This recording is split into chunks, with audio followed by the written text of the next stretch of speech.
Hello friends, welcome back to our channel. I hope आप सभी अच्छे होंगे और आपकी तैयारी भी बहुत अच्छे से चल रही होगी और जो मैं ये आपको डेली स्टडी टारगेट दे रही हूँ ये भी आप अच्छे से फॉलो कर पा रहे होंगे।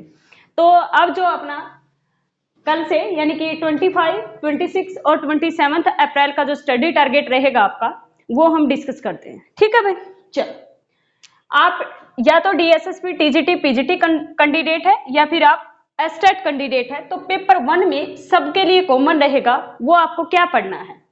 हिंदी में वही मैं पर डे का आपको क्या देती हूँ 5 पर्यायवाची देती हूँ, तो टोटल अपने पास कितने हो जाएंगे 15 हो जाएंगे। विलोम शब्द पर डे के अपने पास 5 तो टोटल हो गए 15। हिंदी में आप करेंगे संज्ञा, सर्वनाम और विशेषण, और जितने भी प्रीवियस ईयर क्वेश्चन है वो सारे के सारे इसके ऊपर आपको करने हैं। संज्ञा, सर्वनाम और विशेषण एवरी डे आप एक दिन कल जैसे 25 को क्या करेंगे संज्ञा, 26 को क्या करेंगे सर्वनाम और 27 को क्या करेंगे विशेषण, और 5 प्रियवाची और विलोम करेंगे। मैं ये कहूं कि अपने पास इन दोनों को और इसको एक टॉपिक ये उठाएं और ये उठाएं तो मुझे लगता है कि मैक्सिमम से मैक्सिमम आपको लगेगा 1.5 घंटा, मैक्सिमम है ये 1.5 घंटा। जिन बच्चों ने अभी तक ये पढ़े नहीं है तो आप लोग कोई भी टाइम फिक्स कर लीजिए, या तो सुबह का या रात को सोने से पहले आप 1.5 घंटा सिर्फ हिंदी पढ़ेंगे।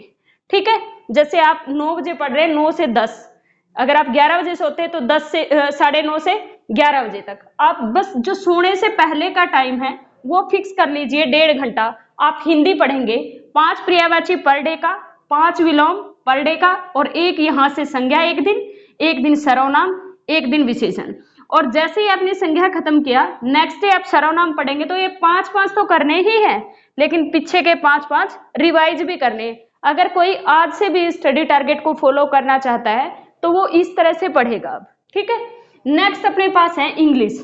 इंग्लिश में तुम्हें 2 टॉपिक करने हैं क्योंकि मैं पहले ये करवा चुकी हूँ, लेकिन अगर कोई स्टूडेंट आज से फॉलो कर रहा है स्टडी टारगेट को तो भी वो कर सकता है। वर्ब एक दिन आप पढ़ोगे, वर्ब एक दिन पढ़ोगे आप एडवर्ब, और एक दिन आप इन दोनों की करोगे प्रैक्टिस। और कहाँ से पढ़ना है, इंग्लिश बाय रानी मैम से पढ़ोगे और फिर प्रैक्टिस कहाँ से करोगे, इंग्लिश बाय जयदीप सर से। ठीक है, नेक्स्ट आप पढ़ोगे मैथ। मैथ के अंदर आपको ये टॉपिक पढ़ना है मिक्सचर एंड एलिगेशन, और इसको अच्छे से पढ़ना है बिल्कुल। ठीक है, इस पे एवरी डे आप 3 दिन में आपको मिक्सचर एंड एलिगेशन पढ़ना है।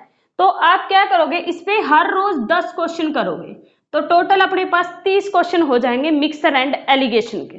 ठीक है, रीजनिंग में आपको पढ़ना है नंबर सीरीज। नंबर सीरीज इसमें भी नंबर सीरीज में रोज के आप 15 क्वेश्चन करोगे। ठीक है, 15, 15 और 15 तो टोटल कितने हो गए 45।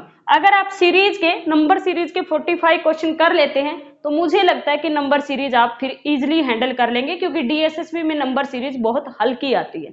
और रही बात एस्टेट की, एस्टेट में जो रीजनिंग और मैथ है वो हल्का रहता है, सेम ही पैटर्न रहता है। मैंने मैथ्स के लिए जो एस्टेट वाले बच्चे हैं उनके तो आता ही नहीं है मिक्सचर एंड एलिगेशन, लेकिन उसके अंदर क्या आता है, आप और जो क्वेश्चन है जैसे प्रॉफिट लॉस के हो गए वो वाले क्वेश्चन भी मिक्सचर एलिगेशन से तो सारे क्वेश्चन निकाल सकते हैं। लेकिन मैं एस्टेट वालों को ये कहूंगी, मैंने सारे प्रीवियस ईयर आपको करवा रखे टीजीटी और पीजीटी के, आप सिर्फ वही क्वेश्चन बार बार।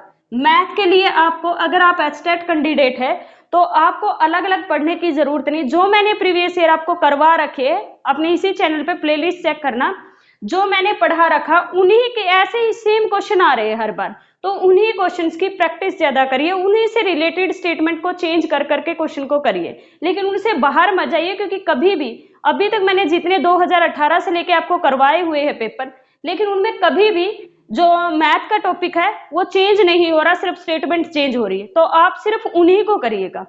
ठीक है, अब आ जाओ भाई पेपर 2 और इंग्लिश और हिंदी। हिंदी को बहुत अच्छे से पढ़िए अगर आप एस्टेट कैंडिडेट है, क्योंकि हिंदी मुश्किल आती है एस्टेट में, इंग्लिश इजी रहती है। आप लोगों को इंग्लिश बाय जयदीप सर से करने, एस्टेट वालों को जरूरत नहीं इंग्लिश बाय जयदीप सर से प्रैक्टिस करने की, सिर्फ वो पढ़ेंगे इंग्लिश बाय रानी मैम से। लेकिन अगर डीएसएसबी कैंडिडेट है तो पहले आप इंग्लिश बाय रानी मैडम से एक दिन वर्ब की थ्योरी पढ़ेंगे, एक दिन एडवर्ब की, और फिर इनसे रिलेटेड एरर की प्रैक्टिस करेंगे इंग्लिश बाय जयदीप सर से। ये आपका है भाई पेपर 1, ठीक है। फिर अपने पास आता है पेपर 2। डीएसएसबी वाले अगर मैथ के स्टूडेंट है तो उनके लिए है पेपर 2। जैसा कि आपको पता ही है, मैं एक पेपर अपना रिवाइज कर चुके हैं हम मीट्रिक स्पेस, और मीट्रिक स्पेस की मैंने पूरी की पूरी बुक आपके इस चैनल पे करवा रखी है, आप वहां से चेक कर सकते हैं। मुझे लगता है वो जो थ्योरी पोर्शन है वो मोर देन इनफ है। प्रीवियस ईयर जो आप क्वेश्चन देखोगे, प्रीवियस ईयर पेपर देखोगे, उसमें उससे बाहर आपको एक भी क्वेश्चन नहीं मिलेगा, लेकिन आप उसको कितना पढ़ते हैं वो आप पे डिपेंड करता है। जितनी बार उस थ्योरी को पढ़ोगे तो आपसे सारे क्वेश्चन होंगे, एक भी क्वेश्चन बाहर नहीं जाएगा, ठीक है। अब क्या स्टार्ट करना आपको, रियल एनालिसिस। रियल एनालिसिस भी मैं पूरी बुक करवा चुकी हूँ।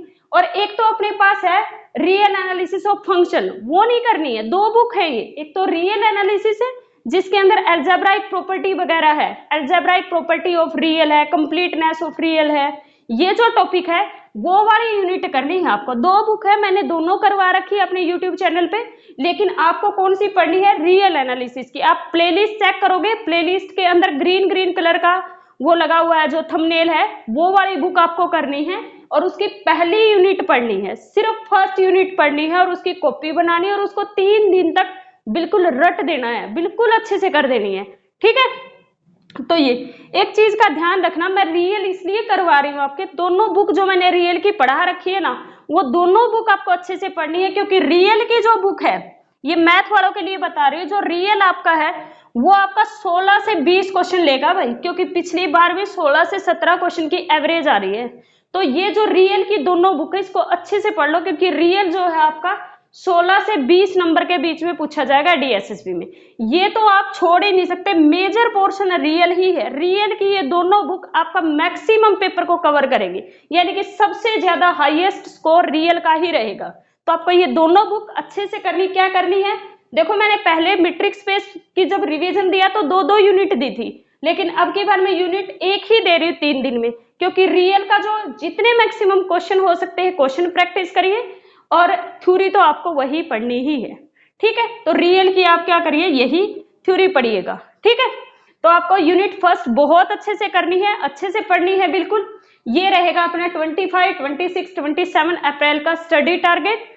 और अगर आप इस तरह से तैयारी करते हैं और आपने आज से भी स्टार्ट किया, अभी भी बहुत टाइम है। पेपर आपका जो टीजीटी का रहेगा, मुझे लगता है शायद आपको सितंबर में पेपर देखने को मिलेगा।